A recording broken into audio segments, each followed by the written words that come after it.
oyentes. Qué gusto que nos volvamos a encontrar otra vez acá en nuestro programa de radio, Voces del Río de la Plata.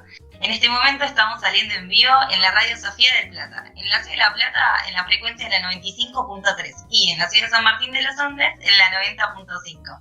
A su vez también nos pueden buscar por internet en la web de Sofía del Plata, que es sofiadelplata.com.ar. Aquí me encuentro con mi coconductora y productora general, la genia de Anita Fernández Ferro, y yo quien les habla, Catalina Esquelini. ¿Qué tal, Ana? ¿Cómo estás? Hola, Cata. Muy buenas tardes para vos y muy buenas tardes a todos nuestros oyentes y nuestros visualizadores, a todos los que nos acompañan todos los jueves. Bueno, hoy estamos aquí en una nueva edición de Voces del Río de la Plata.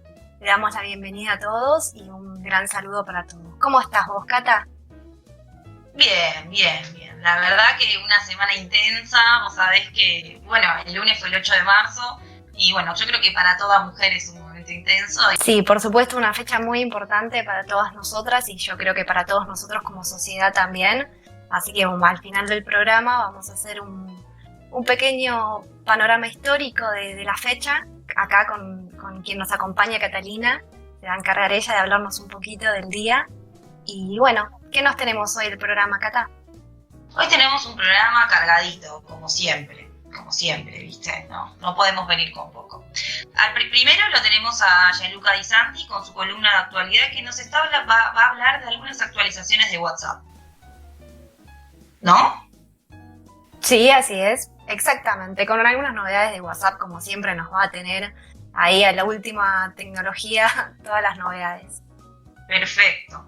Después lo tenemos a Pablo, que nos va a finalizar, va a hacer un cierre sobre su columna de espacio público enfocado en lo que hoy en día es la Plaza de Mayo. Creo que hoy vamos a llegar, ¿no? Sí, hoy ya terminamos, creo, con toda la evolución histórica de la Plaza de Mayo, así que nos va a acompañar Pablo, como siempre, por supuesto, para terminar esto, que por supuesto estamos todos ahí a la expectativa de ver cuándo llegamos a la que hoy llamamos Plaza de Mayo. Tal cual. Che, y después viene Maurito con su columna de filo, como siempre, que si no me confundo va a estar hablando de John Locke, ¿o me equivoco? Muy bien, Cata, hiciste la tarea. Sí, exactamente. Nos va a estar hablando Mauro un poco de filosofía, va a continuar un poco también con lo que veníamos hablando, pero bueno, no vamos a adelantar demasiado. Ya siempre nos gusta, ¿cómo nos gusta adelantar a nosotras, Cata? Y es que, viste, como que se te sale, tenés tanto para decir que decís, ahí no me va a alcanzar el tiempo de aire. Nos emociona además, ¿viste? Uno quiere siempre contar todo lo que tenemos. Y bueno, para finalizar el programa vamos a estar hablando con Cata del Día de la Mujer, que fue el pasado 8 de marzo, así que eso tampoco vamos a adelantar mucho, después vos nos vas a andar contando un poco de eso. Dale, me parece bárbaro. Bueno, Cata, ya que estamos, lo invitamos al Chico Maravilla, que a ver qué nos va a contar el día de hoy. Dale, me parece excelente. Buenas, ¿cómo andan? ¿Todo bien? ¿Cómo andan? ¿Todo tranquilo? La verdad que se las extraño esta semana ya, este programa, la verdad que nos divierte bastante hacerlo y demás. Así que ya cuando termina el programa ya queremos que venga el siguiente, así que la verdad se las extraño. Oh, ¡qué dulce! Qué lindo. ¿Ves que es el Chico Maravilla en todo sentido? Es un dulce, encima pobre Jean cómo lo tenemos trabajando, porque bueno, como les comentamos siempre a nuestros oyentes, nuestro programa de radio es una de todas nuestras actividades. También tenemos el blog, que dicho sea de paso, los invitamos a todos a que se sumen, pasen y vean todas las notas, que es elespaciocultura.blogspot.com. Así que los invitamos a todos para que se sumen y compartan y comenten, ¿no? Por supuesto, tanto como en nuestras páginas de Facebook e Instagram, que es el Espacio Cultura. Así que los invitamos a todos a que entren, compartan, comenten y todo. Sí, la verdad que tenemos un montón de variedad en el blog. Aparte participan profesionales de arquitectura, músicos, chefs, hay abogados, hay de todo, así que hay variedad de contenido, hay calidad, así que obviamente los invitamos. Así que bueno. Para todos los gustos. Así es, exactamente. Así que bueno, vamos un poco a nuestro tema, así vamos a meterle un poquito. Hoy traigo un poco de actualidad, de digital, ¿no? Un poco lo que traigo siempre. Pero esta actualidad la verdad que está buena, resulta interesante. Venimos hablando mucho de Telegram, de WhatsApp y demás, como que están ahí compitiendo, están haciendo actualizaciones, a ver quién gana un poco más de mercado, de usuarios y demás. Así que bueno, WhatsApp, la actualización que nos trajo es que ahora se van a poder hacer todas, obviamente en la pandemia y demás, se hicieron un montón de videollamadas, de videollamadas grupales. WhatsApp actualizó de pasar de 4 videollamadas a 8 videollamadas en su momento, eso fue durante la pandemia, y ahora sí, lo que se viene, se sumó que se pueden hacer videollamadas pero directamente desde la computadora. Nos permite una mayor adaptabilidad a la computadora, una mayor comodidad, ¿no? Estar acá sentado como estoy yo, como están ustedes, hablarle directo a la cámara o mismo para hacer una reunión que sea más rápido, porque WhatsApp ya sabemos que es como que lo tenemos al alcance de la mano, lo tenemos muy incorporado nosotros. Entonces, ¿por qué no incorporarlo, no, a la computadora, el tema de las videollamadas y demás? Así que bueno, también aclarar que estas llamadas que se pueden hacer por computadoras son de a 2 personas únicamente, o sea, no son grupales. Esa es una actualización que se va a venir próximamente, o sea, ahora solamente es de persona a persona, o sea, entre 2 personas, ¿no? Así que bueno, se puede hacer también desde una computadora a un celular, o sea, si vos tenés un celular, yo tengo una computadora, no hay problema. Eso era tampoco un poco el desafío de WhatsApp, ¿no? El tema de la optimización, porque vos pensás que en una cámara vos estás transmitiendo de forma horizontal y en un celular estás de forma vertical. Entonces ese era un poco el desafío que tenía el tema de la optimización y la adaptabilidad, como dije anteriormente. Así que bueno, pero es una herramienta que está bastante útil. A esto también, aparte de que la actualización que se hizo de pasar de 4 personas a 8 personas, también WhatsApp actualizó para que se puedan crear salas directamente. Como si fuese una reunión de Zoom o eso, vos entras directamente a un chat de una persona y demás.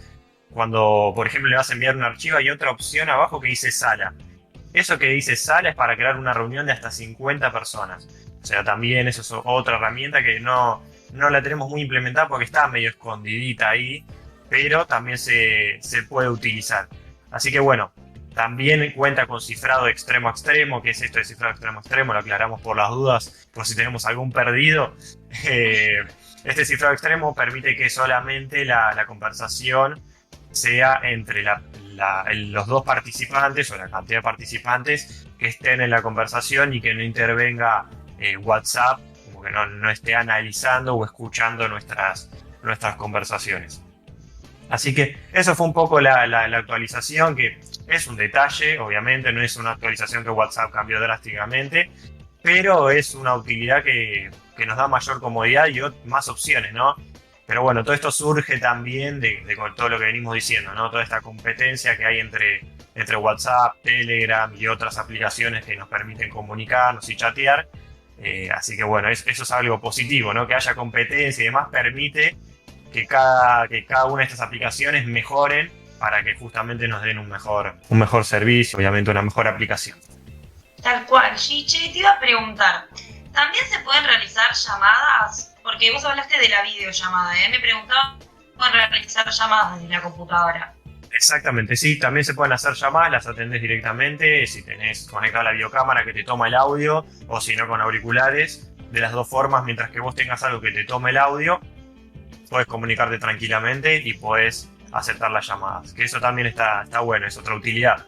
Porque vos, por ejemplo, quizás tenés el celular, no sé, lo tenés por ahí y vos estás con la computadora a mano utilizándola, recibís la llamada, atendés y demás. Es mucho más accesible, ¿no? Obviamente. Y te hago una consulta, Gian. Esto que vos comentabas de la sala de reuniones en WhatsApp es con el celular. Exactamente, esa actualización no llegó, ni siquiera tampoco lo de videollamada desde la computadora en grupo. Es solamente entre 2 personas, o sea, es una conversación privada o entre 2 personas, como dije anteriormente. Así que bueno, obviamente la actualización va a llegar próximamente para que sean grupos o hasta para que se hagan salas. Pero actualmente solamente se hizo para 2 personas. Perfecto. Y otra pregunta, Gipi, ya que te tenemos experimento. Te iba a preguntar, ¿en estas salas tienen caducidad o yo creo la sala y queda para siempre? Ya se crea, o sea, lo que es en el momento, está vinculado con Facebook esto, pero no necesitas tener ni Facebook ni Messenger. vos, el que genera la sala, sí lo tiene que tener porque está vinculado, pero una vez que se vincula, que se crea, mandás como si fuese el Zoom, como la que mandamos, como la de Google también, que nos permite, ¿cómo se llama la de Google? No me acuerdo ahora. La que Google Meet, ahí está. Es exactamente igual. Así que nada, compartís ese link para el acceso y comienza la sala. Pero funciona de manera similar.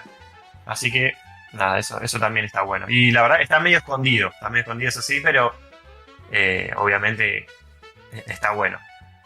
Sí, no lo había escuchado yo, pero bueno, tiene que ver un poco esto que venimos hablando también en los últimos programas, que con esta nueva realidad a nivel mundial, que mucha gente está trabajando desde su casa, se realizan muchas reuniones a estos niveles.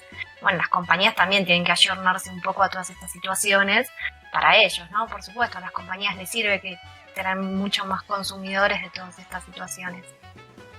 Sí, obvio. Obviamente, para mí todo esto es consecuencia, ¿no? Mucho de este crecimiento que se dio en todas estas tipos de comunicaciones, Zoom, Meet, WhatsApp, las videollamadas, que se expandan. Todo esto es consecuencia un poco, ¿no? De lo que nos dejó la pandemia, ¿no? Esta cuarentena obligatoria a nivel mundial, la pandemia a nivel mundial, obviamente también. Así que bueno, es algo positivo que nos dejó. Que a su vez también las redes que están instaladas a lo largo del país también tienen que ser mejoradas, porque hay en algunos puntos del país que las conexiones no son las mejores o la red no es la mejor, entonces como que eso nos limita en algunas partes. Obviamente en Capital o en Buenos Aires o en muchas provincias funciona perfecto, pero en otras localidades puede ser un poco más complicado el tema ¿no? de las conexiones. Sí, Gian, hay problemas. Depende del día, me parece. Depende la hora. También la hora, viste, no sé, yo siento que es como que quisiera que hay como un Dios universal de internet. Y cuando uno lo necesita, ya está, listo. No tenés. Desaparece. Como las impresoras. Yo siempre tuve el mismo problema con las impresoras de chica. Cada vez que necesitaba algo urgente, la impresora nunca me funcionaba. Pero bueno, hoy la realidad es que uno depende mucho de internet, sobre todo los que trabajamos desde nuestra casa. Todo el trabajo a nivel diario es mediante internet, con lo cual es una herramienta fundamental laboral hoy por hoy. Bueno, Gian, muchísimas gracias. Bueno, muchas gracias. Chao, Gian. Che, qué piola, no tenía idea de lo de las salas. Me voy a pedir ahora igual que en un ratito nos pegue también unas imágenes sobre las salas, ¿viste? Porque la verdad que no tengo bien claro dónde está ese botón. Quiero que todos lo podamos utilizar. Igual cuando termine el programa también probablemente lo empecemos a atacar a preguntas a Gian por fuera para que nos enseñe a usar esta nueva herramienta, que la verdad muy bueno, yo no la conocía tampoco. Así que excelente. Bueno, como siempre decimos lo mismo de la columna de Gian, muy actualizada, muchas herramientas nuevas. Se pierde uno un poco con tantas cosas. Coincido, pero también me parece que está bueno esta idea de que hay múltiples herramientas, por la idea de que cada uno elija la que más le guste. Me parece que eso es algo muy rico y muy lindo que hace Gian, que es mostrarnos que hay varias formas de hacer lo mismo y que cada uno puede seleccionar cuál es la metodología que le es más cómoda, le funciona mejor según su lugar, también su grupo de inferencia, ¿no? Porque obviamente no vas a hacer una red social que no usa a nadie que conoces. No usa a nadie. Su cotidianidad, que era un poco lo que hablábamos con Telegram, que hay mucha más gente que usa Telegram que WhatsApp, y bueno, uno se ayorna también a esta realidad. Bueno, excelente, como siempre. Continuamos con el arquitecto Pablo Trovato, que anda por ahí. Hola, ¿cómo andan? Qué día especial, ¿no? Sí, la verdad que toda una semana especial, creo, ha sido. O no sé si lo decís por otro motivo. No, pues el único que se puede hablar esta semana. El Día Internacional de la Mujer. Sí, coincido. Es movilizante además también porque justo realmente esta semana las redes y los medios, estuvieron llenos de notas, visibilizando un montón de cuestiones que a las mujeres nos interesan y que creo que le interesan a toda la sociedad. No tiene solamente que ver con una condición de género, sino con una condición social en donde realmente queremos otra ejecución y otro tipo de acción. Sí, yo creo que es algo de la sociedad más que nada, más allá de que en particular se trata de derechos y oportunidades de las mujeres, pero hace a la igualdad y al desarrollo de la sociedad. como diría Le Corbusier, sería un gesto de modernidad. Probablemente, pero escúchame, no seas más estómago resfriado, dejémoslo para el final. Ahora tenemos que centrarnos en el final y llegar a lo que es la Plaza de Mayo hoy en día, que seguro nuestros oyentes están esperando a ver cómo termina esta historia, Pablo. Estamos todos expectantes, así que... Bueno, entonces vamos a arrancar hablando de una mujer también, de la Plaza de Mayo.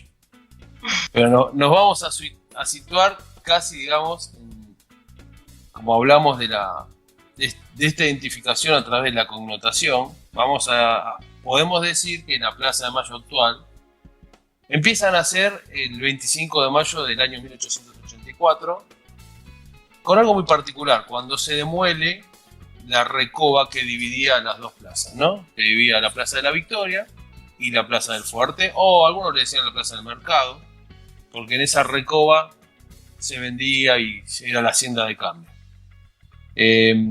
Demolida esta recoba, se empieza a tratar y inicialmente a configurar el espacio que conocemos hoy, más allá de que en principio va a quedar dividida por la calle Balcarce, pero bueno, empieza a formarse y a tener una contextualización en el espacio y en la parte simbólica en particular, porque hay la Plaza de Mayo moderna. Inicialmente en aquel momento la élite la vio como un referente de modernidad, y en particular se trajeron arquitectos de Francia y de Italia que van a estar a cargo como Bucciaso, a cargo del Departamento de Obras Públicas. Vamos a tener también el paisajista Charles Tays, y le van a empezar a dar y a querer crear la París Sudamericana, que de alguna forma la van a crear así como crearon en aquel momento esa gran potencia que en aquel momento fue Argentina. Recordemos que en aquel momento Argentina era la octava o novena economía del mundo, ¿no? Entonces, a partir de acá, digamos que empieza a construirse el nacimiento de la nueva Plaza de Mayo. Esta Plaza de Mayo inicialmente no solamente se va a demoler en 1884 la recoba, sino que en el año 1888 se van a demoler todos los espacios, todos los edificios viejos, como la Casa de la Policía, la Casa Vieja del Correo, y va a empezar a tener toda una configuración contundente, y también va a empezar a traer por fuera de la Avenida de Mayo, en esta gestión de este primer intendente, que es Torcuato de Alvear, que va a dejar una marca importante en toda la ciudad. Y bueno, también va a empezar a aparecer estas disputas, porque otra obra importante que va a marcar esta época es la Avenida de Mayo, ¿no? Y luego la Diagonal Norte. Si bien hubo una renovación muy importante, incluso se hizo un gran esfuerzo semántico por construir esta ciudad nueva, moderna, muy mirando las capitales europeas, y de alguna forma en aquel momento había una idea muy fuerte de despegarse de esa vieja ciudad, de esa gran aldea, de esa aldea colonial. Incluso en aquel momento estaba muy, muy en boga el dicho del yugo español, de que la ciudad aldea, la vieja ciudad colonial, era atrasada, y que lo que iba y a donde se quería llevar era hacia la modernidad y hacia el desarrollo. Y bueno, va a quedar esa idea, y va a quedar plasmada en sus edificios, ¿no? Vamos a empezar a recorrer 20 años posteriores, y vamos a empezar a recorrer calles que van a ser casi igual a parte de París, a parte de Madrid, a parte de Italia. Y en el medio de todo esto les voy a agregar algo muy importante que empieza en este periodo, que es la monumentalización o la ceremonia a las estatuas, en particular a los padres de la patria. Inicialmente se empiezan con San Martín y Belgrano, y después se van a extender a... Pero esta nueva configuración de la Plaza de Mayo es muy connotativa, más allá de la infraestructura que cambia de la ciudad, está cargada de lo que se va a empezar a llamar el ideario patrio de aquel momento, ¿no? Porque 10 o 20 años después, si uno tuviera la forma de trasladarse en el tiempo y va en 1880 a todo ese casco viejo de la ciudad, una ciudad compacta, una ciudad sin avenidas, muy atrasada en ese sentido, y va en el año 1915, 1920, era otra ciudad totalmente, y ese sello lo van a dejar. Y otra cosa que vamos a perder son los primeros 2 arcos del ala derecha del Cabildo, que bueno, eso va a ser una crítica, ¿no? Pero bueno, en aquel momento no había tanto debate. En aquel momento estaban los lemas gobernar es poblar, y bueno, no había tanto debate público, no había mucha toma de decisiones consensuada, pero bueno, tampoco hay que extrapolarse ni descontextualizarse. Tal cual, Pablo, y más o menos además, si yo no me confundo, en 1910 es que se empiezan las obras del subte. Sí, en realidad es como contemporáneo, ¿no? Porque esto de la metrópoli es como la consolidación de esta idea de metrópolis que ya estaba muy dada en París. Es un proyecto, en realidad es el proyecto que arranca en 1870, 1860 con la presidencia de Sarmiento y con las posteriores presidencias que tuvieron una continuidad importante. Esta idea muy, muy arraigada en el iluminismo, el higienismo y toda la modernidad, y en particular un vínculo con Francia, un ideario hacia la Argentina hacia francesa, ¿no? Con que la modernidad está en Europa, pero en particular un arraigo con Italia, por la composición social nuestra, de los inmigrantes, y con Francia, no tanto con España. Con España hay una ruptura importante, de esa que solemos tener los argentinos, ¿no? Pasamos de ser hijos al yugo español y de repente... Pero bueno, es un poco lo que decimos, son los rasgos de nuestro ser cultural que hoy siguen vigentes, ¿no? Entonces, sí, pero es verdad.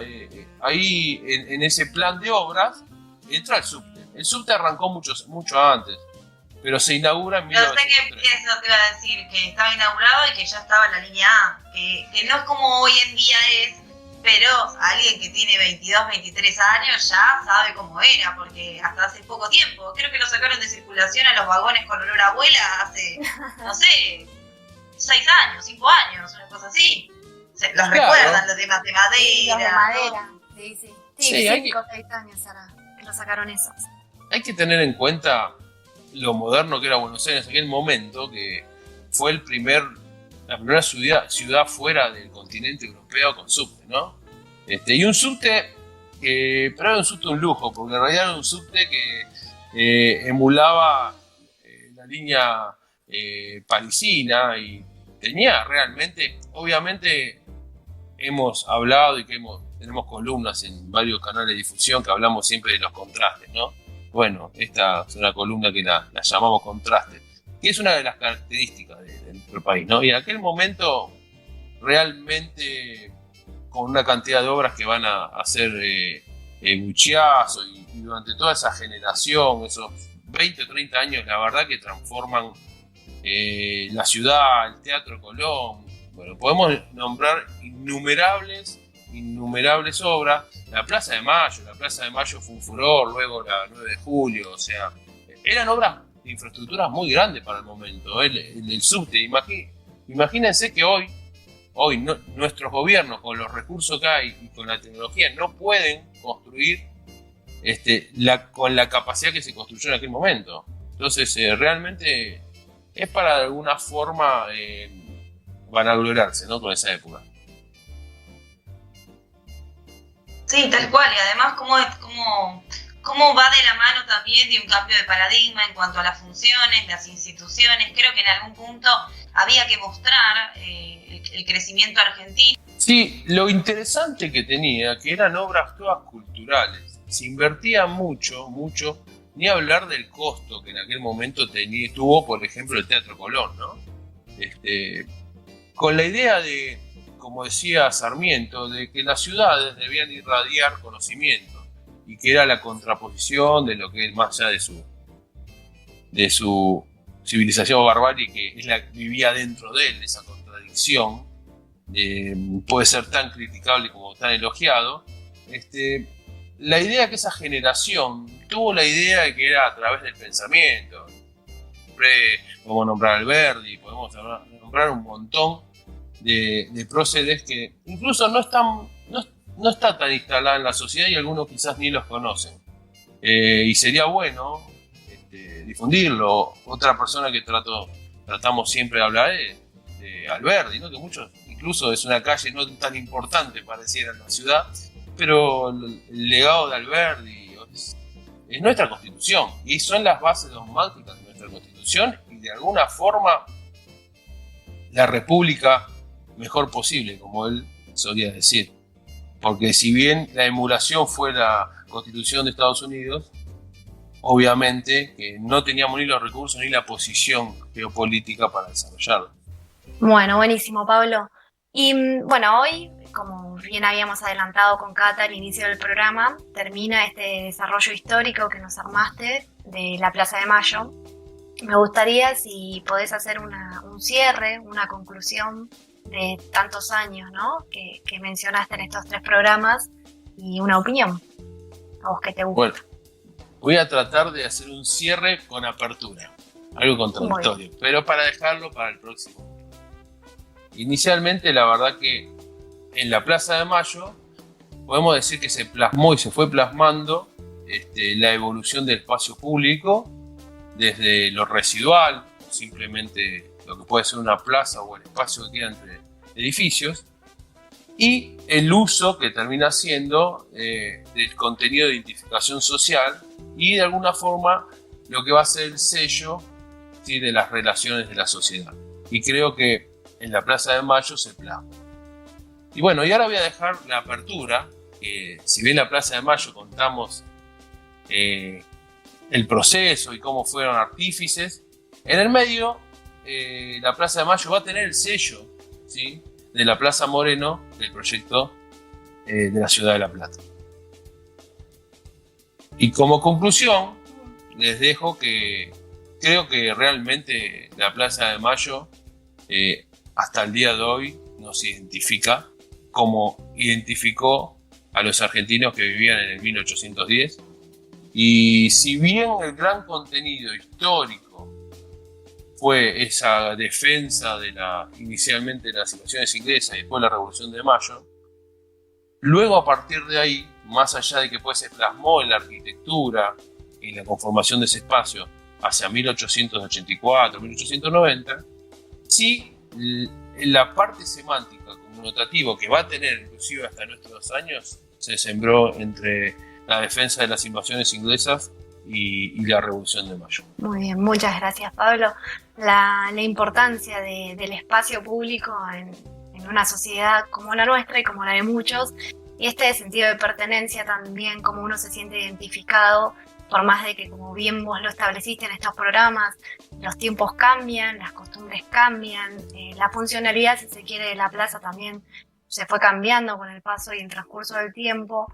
Hoy por hoy nos sigue representando. Y eso es lo importante, me parece, destacar. Que ciertos símbolos no se pierden y al contrario, sino que cada vez también tienen más énfasis. Sí, exactamente. Incluso hay un dato curioso, ¿no? Porque cuando se demolió allá en 1884 y 1888, se demolió todo, como solemos hacer los argentinos, pero quedaron en pie las palmeras.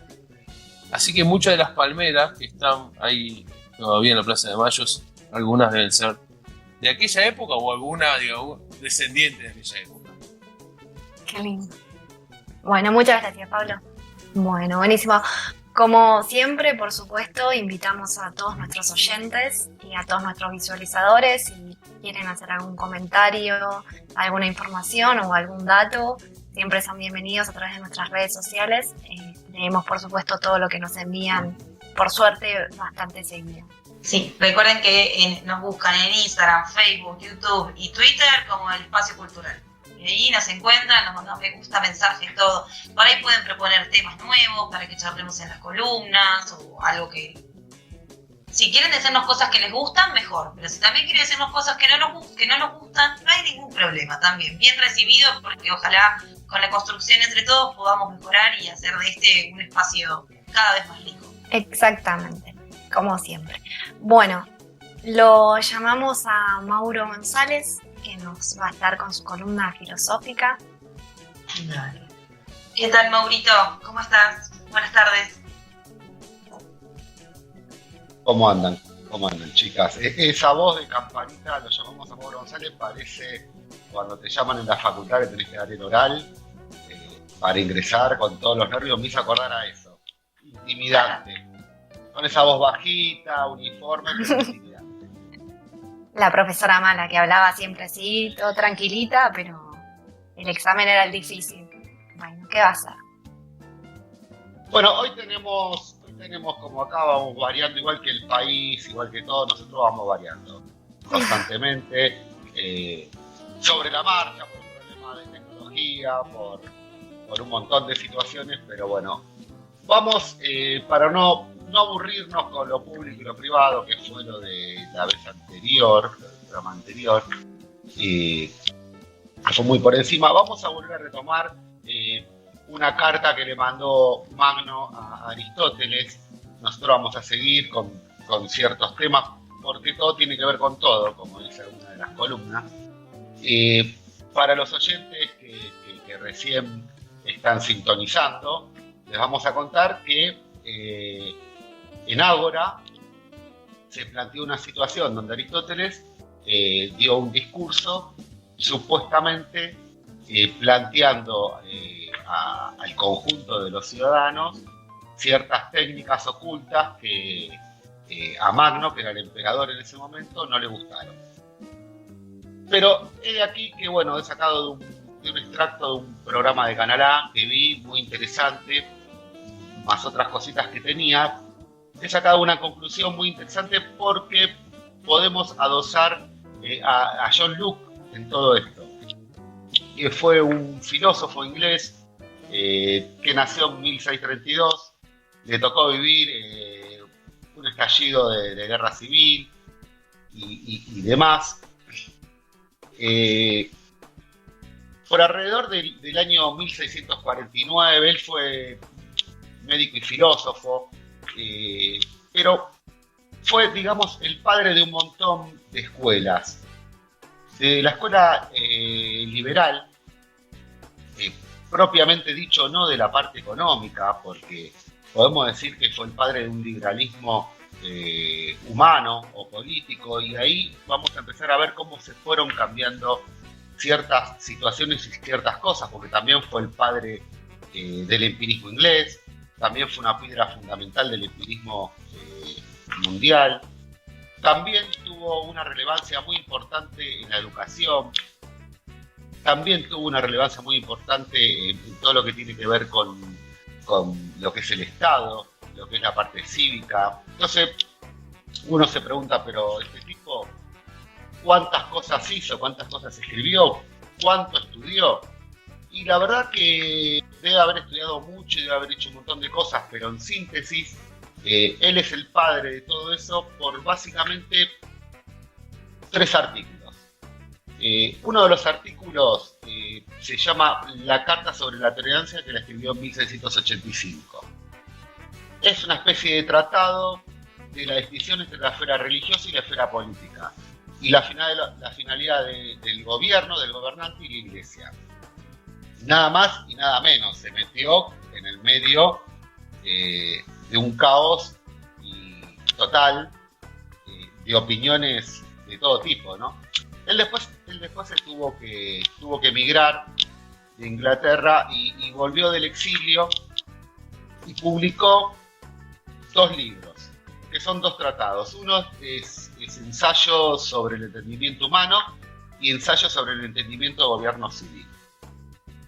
Estas fueron las 3 obras fundamentales de él. La primera obra es la que lo llevó a exiliarse, y estas 2 obras, los 2 ensayos de entendimiento humano y de gobierno civil, se supone que técnicamente no tienen nada que ver una con la otra, pero vamos a ir avanzando y vamos a ir viendo que todo tiene que ver con todo. gracias a Luke. Principalmente el tipo encaró por la situación del ensayo del entendimiento humano, a ver cómo los seres humanos iban entendiendo ciertas situaciones. Si nosotros nos remontamos a la época de Aristóteles, a la época de esos filósofos, podemos ver, inclusive con la carta que se escribieron entre Magno y Aristóteles, podemos ver que para justificar ciertas modalidades, los filósofos hablaban de la reencarnación del espíritu, y con esa reencarnación la gente nacía con ideas innatas, con sabiduría innata. Luke tira todo esto por la borda. Luke habla de ciertas situaciones de valores humanos y de conocimiento, y habla de que no existe esa situación innata. La situación está de dotados, la tira por la borda con la situación de que él plantea de que cuando un chico nace no sabe ni de números, ni sabe de dioses, ni sabe de astrología, ni sabe de matemática o geometría o lo que sea que eran las artes de los filósofos. Luke lo que plantea es que todo eso el niño lo va adquiriendo de acuerdo al entorno sociocultural, podríamos decir ahora. No nos olvidemos que en la época de los romanos, inclusive en Inglaterra en 1680 y pico, había mucha diferencia en lo cultural que tenía que ver con la educación de la gente aristócrata, con un tipo que estaba todo el día labrando la tierra y que a sus hijos lo tenía labrando la tierra. Entonces, había una parte que Aristóteles tenía razón, pero no era de lo espiritual. Si vos en un ágora te pones a plantearle una situación de derecho público, de derecho privado al ciudadano, y tenés ciudadanos que no entienden de qué se está hablando, es lógico que vos tenés una situación de ventaja sobre sabiduría y los demás no te van a entender nada. Pero no es una situación innata de espíritu, es una situación netamente económica y de libro. Si no tenés para comer, mucho menos vas a ir a comprar un libro.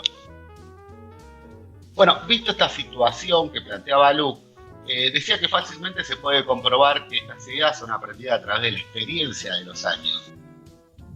Y fue un poquito más allá. ¿Cómo se adquieren estas experiencias?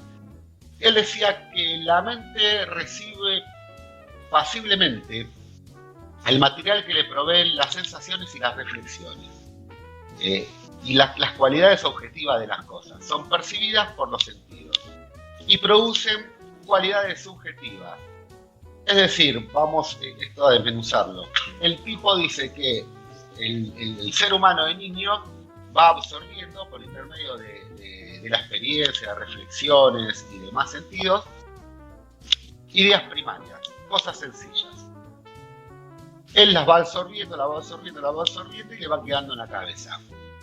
Estas cosas que son percibidas, que tienen cualidades que son primarias, la mente las recibe de manera simple y actúa comparando, distinguiendo, combinando, abstrayendo, para luego elaborar ideas complejas. Ya que espero que se haya entendido lo primero, vamos por lo segundo, ¿sí? En principio aprendemos la numerología, el 1, el 2, el 3, el 4, y después, que son ideas, le vamos agregándole signos, más, el menos, la multiplicación, la división, se terminan transformando en una operación matemática de ideas complejas. Y así sucesivamente. Las ideas complejas son la resultante de una serie de ideas simples que la mente forma a partir de las operaciones que hace y de las deducciones. Podemos a partir de ahí poner una idea, no sé si es la mejor, pero voy a tratar, si combinamos por ejemplo una forma de un producto, de un objeto, de una cosa, un peso, una textura, un olor, un color, podemos ir deduciendo qué puede llegar a ser. Es decir, un color rojo, redondo, con cierto peso, que cae de un árbol y demás, podemos decir que creemos que es una manzana. Entonces, con ideas simples llegamos a una idea más o menos compleja. Vamos a ir a la parte a la parte que tiene que ver con los gobiernos, con la situación gubernamental que le preocupaba a Luke. Le preocupaba porque a él lo habían exiliado en su momento. Luke opinaba que la convicción del derecho de la coacción puede ser del Estado para con los ciudadanos, pero no de la Iglesia. Este es el famoso poder de imperio que se habla en formato tributario, ¿no? De ciertas organizaciones y que tiene que ver con el Estado. Él decía que lo que mueve al hombre es tratar de limitar la inquietud y el dolor, no el placer. Él planteaba que para ser una persona moral no se nace innatamente con esa moralidad. Para ser una persona moral es necesario una facultad, que la facultad es la voluntad. Y la voluntad siempre tiene que ser libre. De ahí que es considerado el hombre con esa libre voluntad a optar por una situación u optar por otra. Esto es una de las partes la cual lo afirman y lo consideran el padre del liberalismo, porque él no habla del liberalismo económico, sino del liberalismo de la voluntad. Uno, respecto a la voluntad, puede elegir lo que quiere hacer. Puede elegir una situación ética, favorable o no, depende el entorno cultural también que uno tiene. Puede elegir ser un asesino o no. Él puede elegir su voluntad, generarla como quiera, y de hecho va a tener las actitudes que corresponden. Aparte planteaba que en el liberalismo del alma, de la voluntad y demás, existía el derecho del hombre antes que el derecho del Estado. Él lo que sí decía que había algo innato que nacía con el hombre y eran 3 derechos. Una situación bastante incomprobable, pero bueno. Sí, exactamente. Él generalmente predicaba en contra del absolutismo, que fue lo que lo llevó a que lo echen de Inglaterra. ¿Cuáles son los derechos, Mauro? Contanos. Ahí vamos a entrar. En la parte de la teoría de los derechos personales, preexistente a las políticas, él creía que el ser humano cuando nacía tenía una serie de derechos divinos, universales, y que el Estado estaba para garantizar esos derechos, más allá de lo que haga el soberano. Él planteaba que estos derechos eran el derecho a la vida, el derecho a la libertad y el derecho a la propiedad. Y acá vamos teniendo un sesgo económico en el tema, de una manera u otra. Pero ahora vamos a entrar en una parte mucho más interesante al final de todo esto, para no aburrirlo. Él planteaba que el Estado es el acuerdo de los hombres para crear un cuerpo legislativo y garantizar que estos derechos se lleven adelante. Él no planteaba una situación del poder ejecutivo, del poder judicial. Para él el principal derecho era el del poder legislativo, que era lo que votaba la gente. Para él, lo que votaba la gente, que era la mayoría que estaba legislando, era verídicamente los que gobernaban. La autoridad política está para defender e intervenir sobre los derechos de la vida, libertad y propiedad, pero no para la parte religiosa. En la parte religiosa la abstraía de todo marco.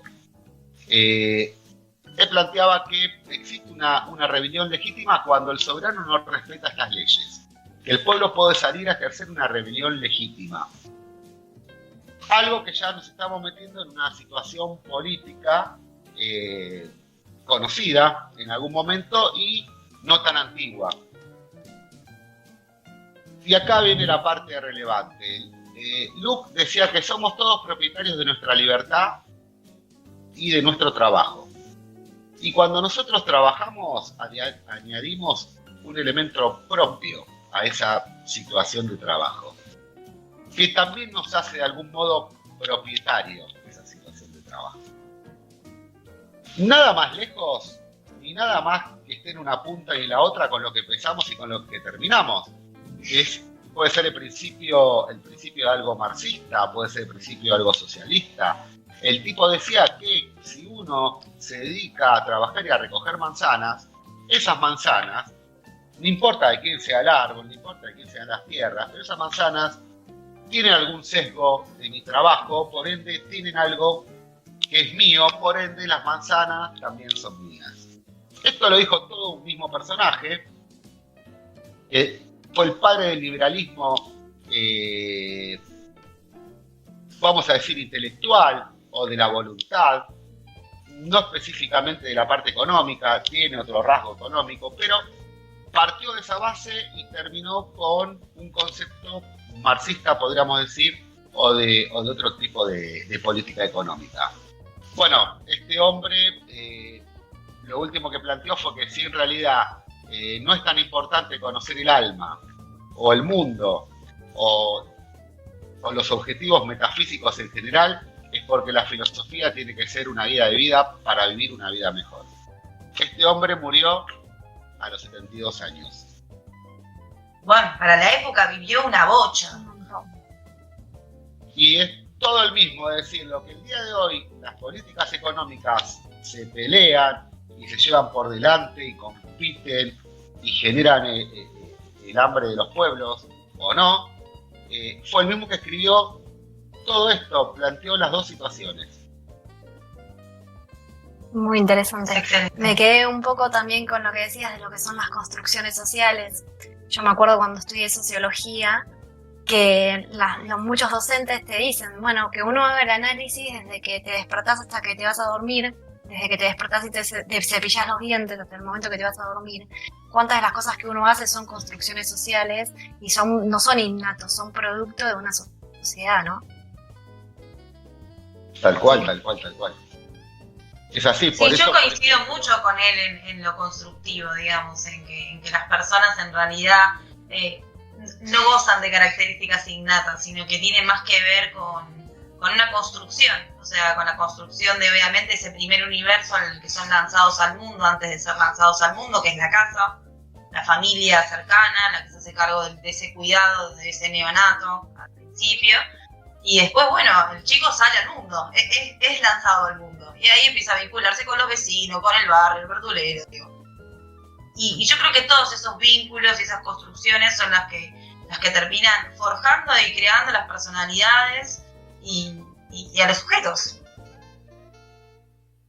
Sí, totalmente. Exactamente. Él plantea en un momento situaciones de ética moral.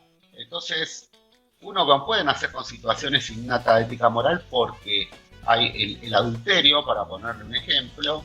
Hay en sociedades donde está bien visto y en sociedades donde no está bien visto.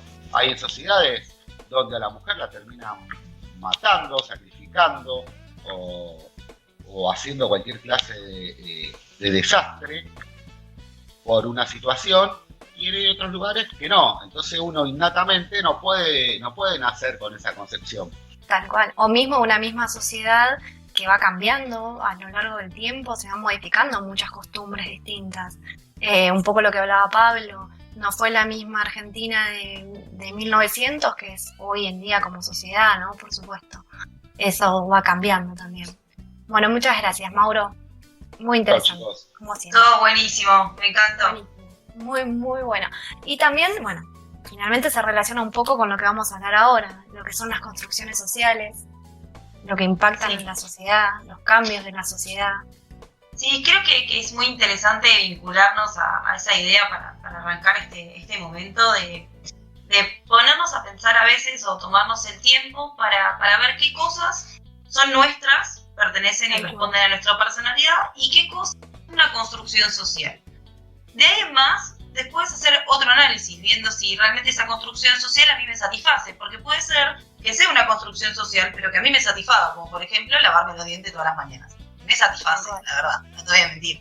Ahora bien, por ahí hay otras cosas que yo realizo que al final de cuentas no me satisfacen tanto. Entonces ahí sí me parece que hay que empezar a hacer un tamiz y elegir las que tienen las dos cláusulas positivas. Tal cual. Y como todo nace desde un cuestionamiento. Yo creo que lo importante es que uno cuestione también las decisiones y las decisiones mínimas, me refiero, ¿no? Desde las mínimas hasta las máximas que uno toma día a día, y a poder realizar este análisis de cuánto nos pertenece y cuánto es una construcción, y sobre todo esto que decís vos, Cata, cuánto de esas construcciones es algo que uno hace por satisfacción o por decisión, o como decía Mauro, un poco lo que es la voluntad y cuánto está condicionada hoy por hoy la voluntad de acuerdo a estas construcciones sociales. También es un lindo análisis para realizar. Coincido plenamente. Pero bueno, vamos un poco a lo que nos atañe hoy. El lunes fue el 8 de marzo, ¿no? Día importante. Y no sé si te pasó, Ana, pero a mí me pasó esto. A mí me pasó que empezó el día y empecé a recibir mensajes que decían feliz día, feliz día, feliz día. Y la verdad que medio que me quedé sin palabras y no supe qué contestar, porque sabía que las intenciones eran buenas. Toda la gente que me conoce, que me tiene cariño, las intenciones eran buenas. Pero sentía que esas intenciones no hacían caso omiso de lo que yo sentía en realidad. Porque para mí era como si me tomaran a chiste la cosa. Entonces en algún punto se me ocurrió que por ahí estaba bueno que hablemos un poco de qué es el 8 de marzo. Porque el 8 de marzo no es una celebración, es un día de conmemoración. Las conmemoraciones son distintas a las celebraciones. Por ejemplo, el 17 de agosto nosotros conmemoramos la muerte del general San Martín. Nadie viene y te dice feliz día de San Martín, feliz día de San Martín. Tal cual, ni se festeja la muerte, no es un festejo de que falleció. Exactamente, es una conmemoración. Y en este caso estamos hablando de lo mismo, porque un 8 de marzo de 1908 hubo un suceso trascendental en Estados Unidos que marcó la historia tanto del trabajo como del sindicalismo. 129 mujeres murieron en un incendio en la fábrica de Cotton en Nueva York. Y luego de que se declararan en huelga con permanencia en el establecimiento. Algo bastante común y un mecanismo que utiliza el sindicalismo para ejercer medidas de coacción y lograr mesas de negociación.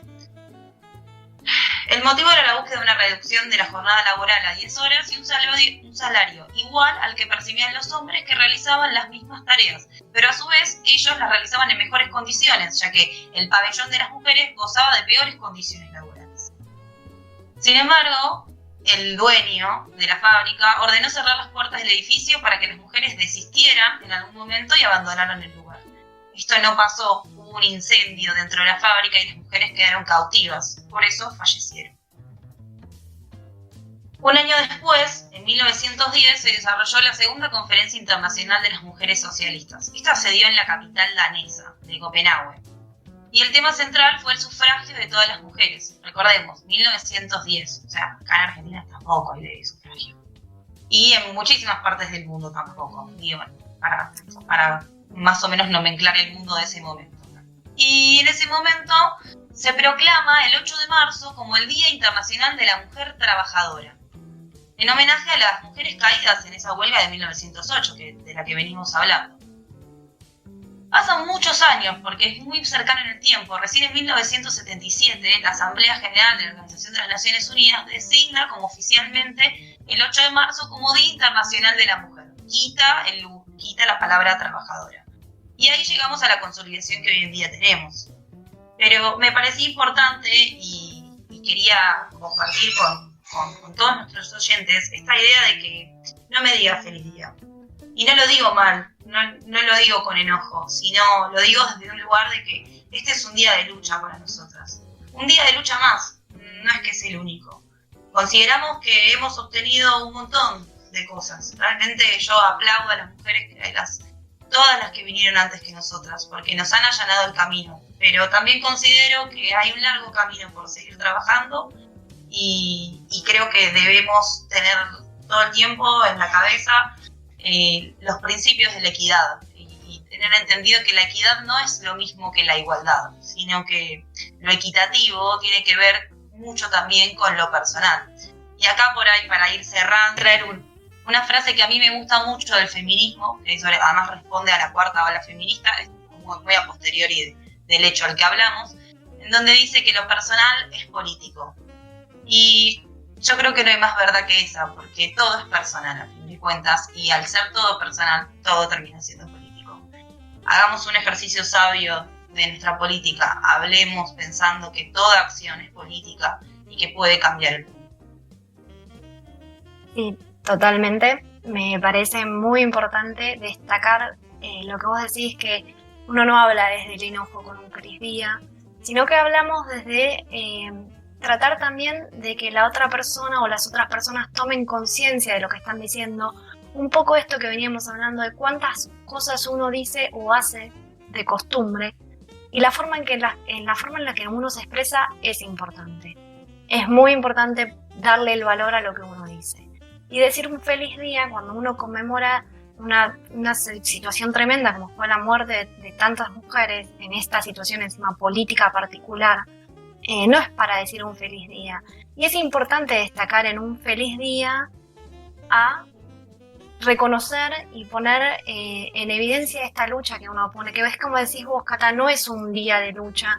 Nosotros luchamos, por suerte tenemos la posibilidad de luchar de forma diaria. Es un día que se conmemora, se rinde un homenaje también a estas personas que fallecieron y tiene una carga muy importante decir feliz cuando uno no está festejando.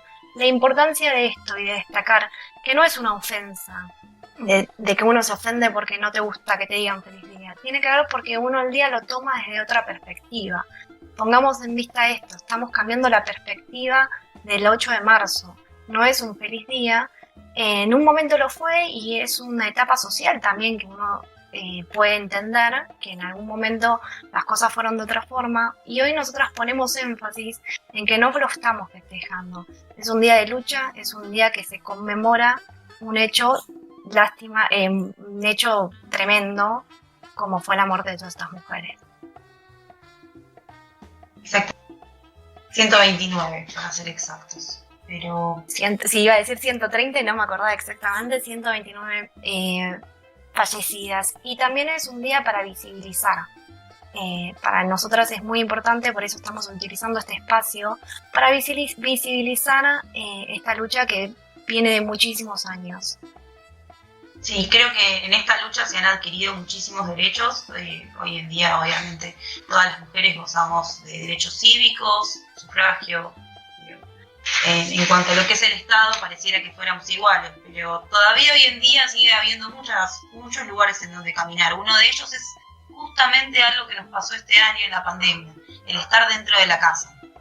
Las labores domésticas y de cuidado están abocadas al 75% de las mujeres. O sea, el 75% de las tareas de cuidado doméstico las realiza una mujer, para ser exactos.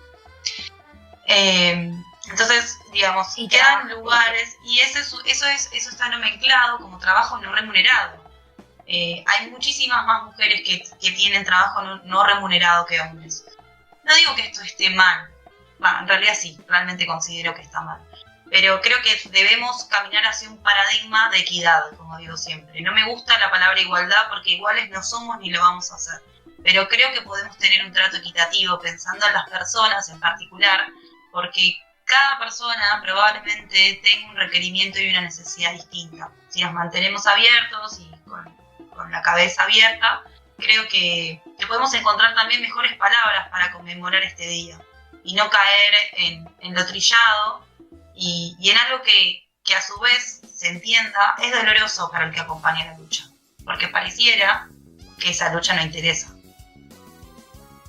Sí, que no se reduce a un ramo de flores y chocolates para festejar un día, que uno trata de visibilizar una situación que lamentablemente es tremenda, como decís vos, porque lo que dice Cata de trabajo no remunerado muchas veces está conjuntamente con un trabajo remunerado. Entonces una mujer en el 75% de los casos, dijiste, tiene un trabajo remunerado y un trabajo no remunerado. Como decís vos, socialmente iguales, humanamente distintos, como han dicho. Nosotros apuntamos a eso, nos parece importante tener este espacio para poder mencionarlo y destacarlo. Bueno, los tenemos que dejar, lamentablemente se terminó el programa. Cata, Igual ya está llegando a las 18, chicos. Nada, solamente repetir que estamos saliendo en este momento en vivo en la Radio Sofía de Plata, en la ciudad de La Plata, en la 95.3 y en la ciudad de San Martín de los Andes en la 90.5. A su vez, nos pueden encontrar también en la web, en vivo, en Sofía del Plata, en sofiaradio.com.ar. Nos pueden seguir también en nuestras redes. Exactamente, en nuestras redes, el espacio cultural, de Facebook e Instagram. Bueno, por supuesto, como los invitamos a nuestro blog, el espaciocultura.blogspot.com. Y bueno, saludos a todos nuestros oyentes que nos están escuchando en este momento por el canal de YouTube. Y bueno, cerramos para todos, un beso y nos vemos la próxima, hasta el próximo jueves a las 17 horas. Dale, hasta la próxima. Hasta luego.